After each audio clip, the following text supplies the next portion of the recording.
There's something alluring about the dude who just doesn't really seem to be bothered by anything.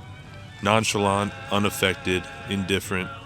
But this lack of attachment to the outcome of events can be conflated with a lifestyle that induces this feeling. It is one thing to be secure and self-reliant, but it's another thing to be highly sensitive such that you numb a part of you that really does care. One is holistic and being like water, able to take the shape of whatever container or situation you're put in, and one is coping by sedation, attaching a feeling of being grounded to false prophets. It can work, but as time goes on, you may start to wonder where that guy who felt deeply and cared so much went. You may find yourself looking back at the younger version of yourself who looked at the world with rose-tinted glasses. But both are versions of you that were not content with exactly where they were, not like water. The younger, more vulnerable person was naive and unprepared to handle the actual nature of the world, and once exposed to it, ran away, creating a feedback loop of doing just that, running, neglecting, seeking escape into the abyss rather than anything real. As I approach the notorious age 27, I'm confronted with a basic question. Will I continue to neglect my inner child? Last summer, I unplugged my computer and put it in the corner of my room. Day 39. Still, its aura gathers me at its altar. It begs me to kneel and to pray in its company. A sensory diversion, claiming purpose, prescribing a habit of avoidance. Sickening to think of all the years devoted to waste. No wonder what came of it was a negative mindset.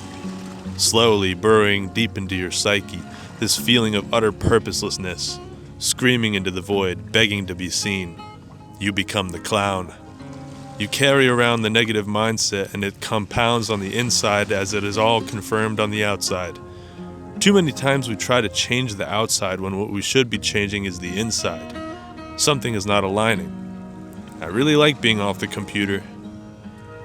After hearing that, you'd be surprised to know that at some point I reintroduced the computer to my desk and resumed sitting on my ass for 8-hour periods at a time. You don't get these things out of your system, you get them in your system. I don't know if I'm discovering something within myself or I'm just schizophrenic, but being reborn is something I've been thinking about a lot. More specifically, the death that must come before it. I re-listened to Ye and Jesus is King recently and saw Kanye's transition to becoming Ye in a whole new light. The emphasis is on killing himself on Ye, such that on the other side, he was metaphorically and spiritually born again. 27 being the year notorious for suicide, I've been thinking about the parts of myself that I want to kill. I knew my default had to be reassigned, so I started with my room. I changed the layout from one that disabled me to one that enabled me to do something different. The flow is completely fixed, killing the part of me that sat at a desk for hours on the tool I was supposed to use to make shit. Now, if I want to do that, I have to use the TV. And if I want to continue, I have to get up.